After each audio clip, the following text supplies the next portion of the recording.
আজকে একটা রেসিপি বানাবো, আপনাদেরকে পুরো রেসিপিটা দেখাবো। তার জন্য আমি মশলা নিয়ে নিয়েছি, এরপর আমি রান্নার জায়গায় চলে যাব। আর কি কি মশলা নিয়েছি, কি কি লাগছে আপনাদেরকে পুরো দেখাবো। এই জন্য আমি রান্নার জায়গায় চলে যাচ্ছি। এরপর সমস্ত মশলা নিয়ে আমি রান্নার জায়গায় চলে এসেছি, আপনাদেরকে দেখিয়ে দিচ্ছি কি কি আমি মশলা নিয়েছি। আমি এখানে নিয়েছি জিরে গুঁড়ো, নিয়েছি তেজপাতা, নিয়েছি ধনে। এরপর আমি সমস্ত সবজিটা আমি কেটে নিব। আগে আমি ক্যাপসিকামটা কেটে নিচ্ছি। আমি ক্যাপসিকামটা ভালোভাবে ধুয়ে নিয়েছি, জলে দিয়ে এই যে জল রেখেছি ভালো করে ধুয়ে নিলাম। এরপর আমি কুচি কুচি করে ক্যাপসিকামটা কেটে নিব।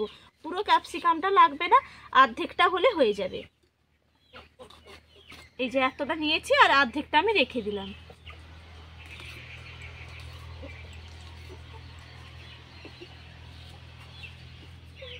এরপর আমি কেটে নিব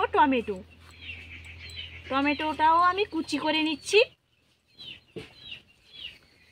টমেটোটা আমি এইভাবে কুচি করে নিলাম।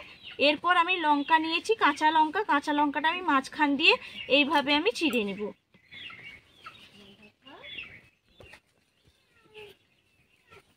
পেঁয়াজ, ক্যাপসিকাম, টমেটো, কাঁচা লঙ্কা আমি কেটে নিয়েছি। এরপর আমি পটলটাও কেটে নিব। ভালো করে আমি পটলটা জলের মধ্যে দিয়ে আমি ভালো করে ধুয়ে নিলাম। এরপর আমি পটলটা কেটে নিচ্ছি। এই যে পটলটা আমি 4 উলি করে নিয়েছি। এরপর আমি কুচি কুচি করে নিব পটলটা।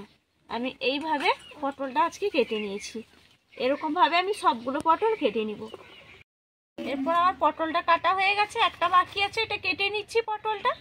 এই যে পটলটা আমার কাটা হয়ে গেছে। এরপর আমি পনিরটা কেটে নিব। এরপর আমি পনিরটা কেটে নিচ্ছি। আপনারা চাইলে যে কোনো শেপ দিয়ে পনিরটা কেটে নিতে পারেন, একটু বড়ও করতে পারেন, আবার ছোট করেও কেটে নিতে পারেন। আমি তবে বেশি বড়ও করছি না, আবার বেশি ছোটও করছি না, আমি এরকমভাবে কেটে নিচ্ছি।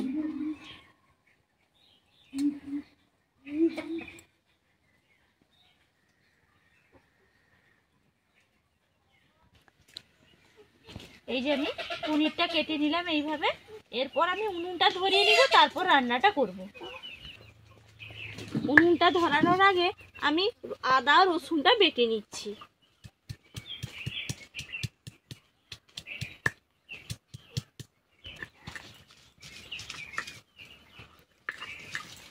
এই যে আমি রসুনটা বেটে নিলাম। এরপর আমি আদাটাও বেটে নিব।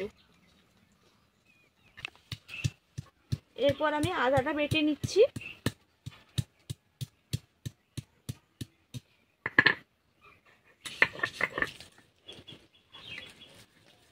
আদাটা বেটে নিয়েছি। এরপর আমি প্লেটের মধ্যে তুলে নিচ্ছি।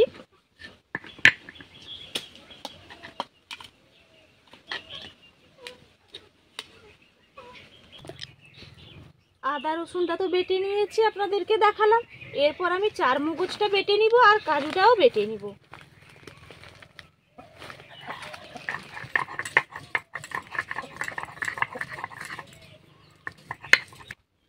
চারমগজটা আমি বেটে নিয়েছি, এটা আমি তুলে নিচ্ছি বাটির মধ্যে। তারপর আমি কাজুটা বেটে নিব। কাজু বাদামটা আমি বেটে নিব। কাজু বাদামটা বেটে নিয়েছি। এরপর এটা আমি তুলে নিচ্ছি বাটির মধ্যে। তারপর আমি উনুনটা ধরিয়ে নিব।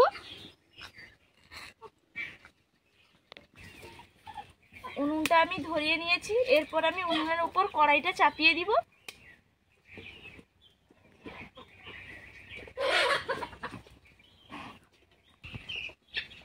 কড়াইটা গরম হয়ে গেছে, কড়াইয়ের মধ্যে দিয়ে দিব সরষের তেল।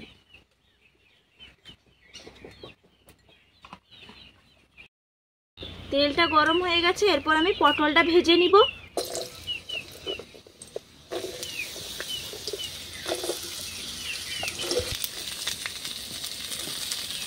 এরপর দিয়ে দিব নুন, স্বাদ অনুযায়ী লবণটা আপনারা ব্যবহার করবেন। এরপর দিয়ে দিব হলুদের গুঁড়ি। এরপর ভালো করে নাড়িয়ে আমি ভেজে নিব।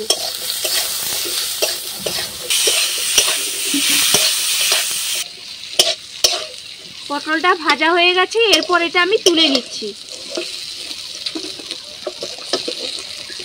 পটলটা আমি ভেজে নিয়েছি, এরপর আমি পনিরটা ভেজে নিব। ওই পনিরের মধ্যে আমি দিয়ে দিব সামান্য নুন আর দিয়ে দিব হলুদের গুঁড়ো, দিয়ে আমি ভালো করে মাখিয়ে ভেজে নিব পনিরটা।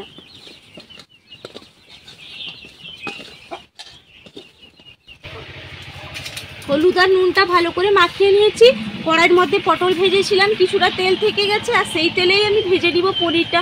পনিরটা আমি হালকা হালকা করে ভেজে নিব, বেশি ভাজবো না, বেশি ভাজলে শক্ত হয়ে যাবে, এই জন্য হালকা করে আমি ভেজে নিব। পনিরটা ভাজা হয়ে গেছে, আমি হালকা করে ভেজে নিয়েছি, বেশি ভাজবো না, বেশি ভাজলে শক্ত হয়ে যাবে, এই জন্য হালকা করে ভেজে নিয়েছি। এরপর আমি তুলে নিচ্ছি। কড়াইটা গরম হয়ে গেছে, এরপর দিয়ে দিব সরষের তেল।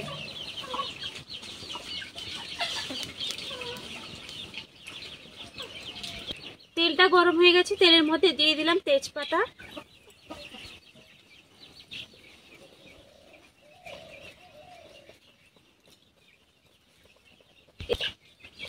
এরপর দিয়ে দিব গোটা এলাচ, দারচিনি, লবঙ্গ, জায়ফল, জায়ত্রী সব দিয়ে দিব এই তেলের মধ্যে।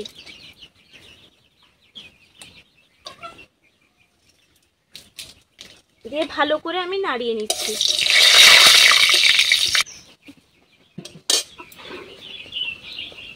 এরপর দিয়ে দিব পেঁয়াজ কুচি। পেঁয়াজটা একটু ভাজা ভাজা হয়ে গেলে তারপর টমেটোটা আর ক্যাপসিকামটা দিয়ে দিব।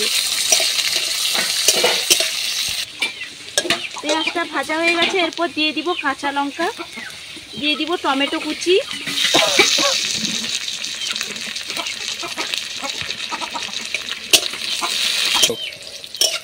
এরপর টমেটো লঙ্কাটা ভাজা হয়ে গেছে ভালো করে, এরপর দিয়ে দিব রসুন বাটা, দিয়ে দিব আদা বাটা, দিয়ে ভালো করে আবারও কষিয়ে নিব। এরপর ভালো করে আমি মশলাটা ভেজে নিয়েছি, এরপর দিয়ে দিব ক্যাপসিকাম কুচি। ক্যাপসিকাম কুচিটাকে ভালো করে আবারও একবার নাড়িয়ে নিলাম। এরপর দিয়ে দিব আমি হাফ চামচ মতন জিরে গুঁড়ো, দিয়ে দিব হাফ চামচ মতন ধনে গুঁড়ো, দিয়ে দিব কাশ্মীরি লঙ্কার গুঁড়ো 1 চামচ মতো, দিয়ে দিব হলুদের গুঁড়ো, আপনারা মাপ অনুযায়ী হলুদের গুঁড়োটা ব্যবহার করবেন। ও দিয়ে দিব মাপ অনুযায়ী লবণ। এরপর আমি আবারও ভালো করে একটু নাড়িয়ে নিব।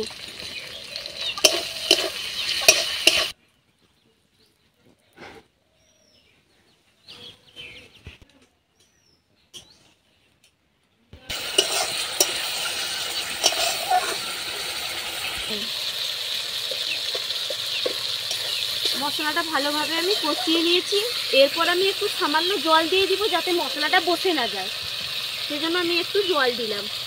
দিয়ে আমি ভালো করে আবারও একটু নাড়িয়ে নিব। মশলাটা আমি ভালো করে কষিয়ে নিয়েছি, এরপর আমি এখানে টক দই নিয়েছিলাম 2 চামচ মতন। এই টক দইটা আমি ভালো করে একটু ফেটিয়ে নিয়েছি, এই দইটা আমি এর মধ্যে দিয়ে দিলাম। একটু দই লেগে আছে বাটিতে, এখানে একটু জল দিয়ে আবার একটু জল দিয়ে দিব।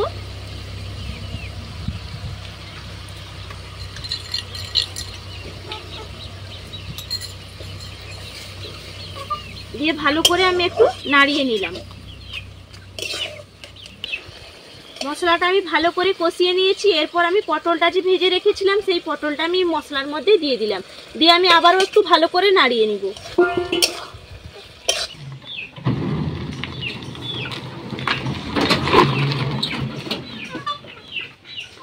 আরে আজকে একটা কি ভালো গন্ধ বেরোচ্ছে, কি রান্না হচ্ছে রে? কি সুন্দর একটা সেন্ট বেরোচ্ছে, আরে খাওয়াটা মনে হয় জমবে ভালো, খুব ভালো গন্ধ হচ্ছে। দেখি দেখি কি রান্না হচ্ছে আজকে। আরে গন্ধে তো পেট ভর্তি হয়ে গেল। কি রান্না হচ্ছে রে? আজকে রান্না করছি এই যে পটল পনির মশলা। বাহ বাহ, তাড়াতাড়ি কর তাড়াতাড়ি কর। হ্যাঁ আমার তো গন্ধে তো খিদে পেয়ে গেল। মা মা কি করছো? দাদু বললো যে ভালো রান্না করেছো, আমি পড়তে পড়তে বাড়ি থেকে দৌড়ে চলে এলাম। এই তো রান্না করছি, এই যে পটল পনির মশলা। আমাকে একটু পনির দিয়ে দাঁড়া, দেবো তো দেবো, দাঁড়া এটা মশলাটা আমি কষিয়ে নিই তারপরে দেবো। এই যে আমার মশলাটা কষানো হয়ে গেছে, এরপর আমি এর মধ্যে দিয়ে দিব কাজু বাদাম বাটা,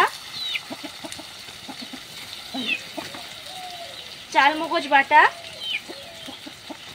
এরপর আমি একটু ধুয়ে নিচ্ছি, বাটির মধ্যে একটু মশলা লেগে আছে, ধুয়ে এই মশলাটা দিয়ে দিব জলটা। ভাই চালমগজ বাটা দিলে কি হয়?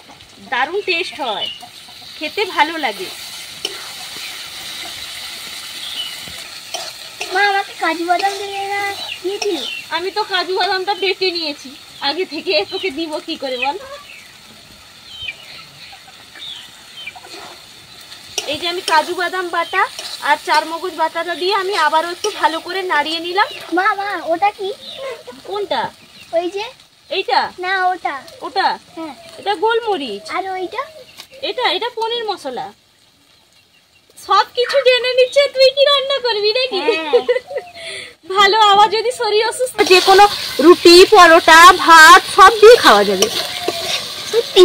হ্যাঁ। এরপর দিয়ে দিব জল। আমি এখানে হাফ বাটি মতন জল নিয়েছি, আপনারা আপনাদের পরিমাণ অনুযায়ী জলটা ব্যবহার করবেন। মা দেখো চশমা এনেছি। কোথায় ছিল? তুমি পড়ো। না রে, আমি রান্না করছি যে। এটা ভালো হবে পড়লে। আরে আমি রান্না করব, দেখতে পাবো না তো। হোক একবার পরিয়ে দে, দেখ। এই যে দেখুন, আমাকে চশমা পরিয়ে দিয়েছে, কেমন লাগছে আমাকে দেখতে? দেখ করবো যে আমি, তুই পর, তোকে ভালো লাগবে।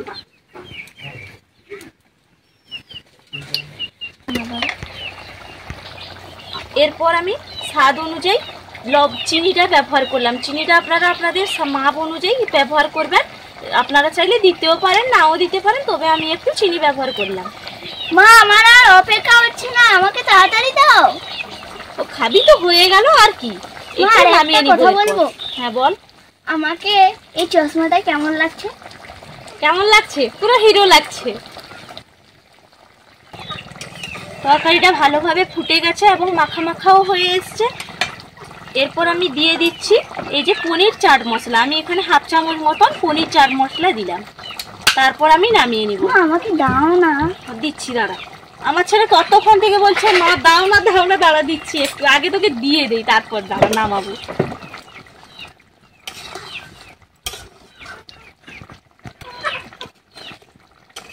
একটু আগে ছেলেকে দিয়ে দেই তারপরে নামাবো আমি। দেখ, খেয়ে দেখ কেমন হয়েছে, খাও। কেমন হয়েছে বলো? মা ভালো হয়েছে, মনে হচ্ছে কোনো বিয়ে বাড়ির খাবার খাচ্ছি। ভালো হয়েছে, এত ভালো হয়েছে মনে হচ্ছে বাড়িতে আমি খাচ্ছি না। হয়ে গেছি, আর কি চাই। এরপর হয়ে গেছে, এরপর আমি এটা নামিয়ে নেব।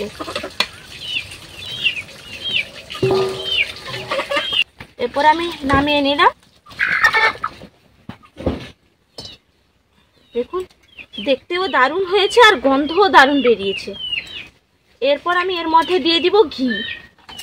আপনারা চাইলে ঘিটা ব্যবহার করতে পারেন, আবার নাও করতে পারেন, তবে আমি এখানে একটু ঘি ব্যবহার করলাম। আমি এখানে 4 চামচের 1 চামচ ঘি দিলাম।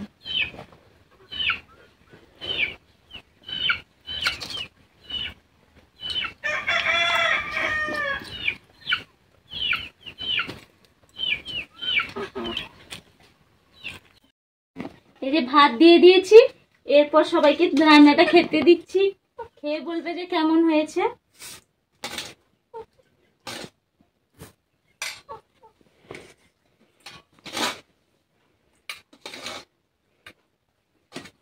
দারুণ সেন্ট উঠেছে। এরপর কুমড়োর ঘন্টটা আর ভিডিও করার সময় পাইনি, এই জন্য করা হয়নি। এরপর খেয়ে বলো কেমন হয়েছে। বাহ, দারুণ হয়েছে, অসাধারণ, যা বললে বোঝানো যাবে না। এত সুন্দর লাগছে, খুব ভালো হয়েছে। আপনারা এরকম করে খাবেন, দারুণ লাগছে খেতে। আমি তো এইভাবে বানিয়েছি, আপনাদেরকে পুরো প্রসেসটাও দেখালাম। আমাদের বাড়িতে তো সবাই খেয়ে খুশি হয়েছে। আগে তো আমার ছেলে খেয়ে বলে দিয়েছে যে ভালো হয়েছে বলে, তাও সবাইও বলছে যে ভালো হয়েছে। আর যদি ভালো লাগে আমার ভিডিওটা প্রথম থেকে শেষ পর্যন্ত দেখার জন্য অনুরোধ রইল। আর প্লিজ আমার চ্যানেলটা সাবস্ক্রাইব করার জন্য অনুরোধ রইল। আপনারা ভালো থাকবেন, সুস্থ থাকবেন, টাটা।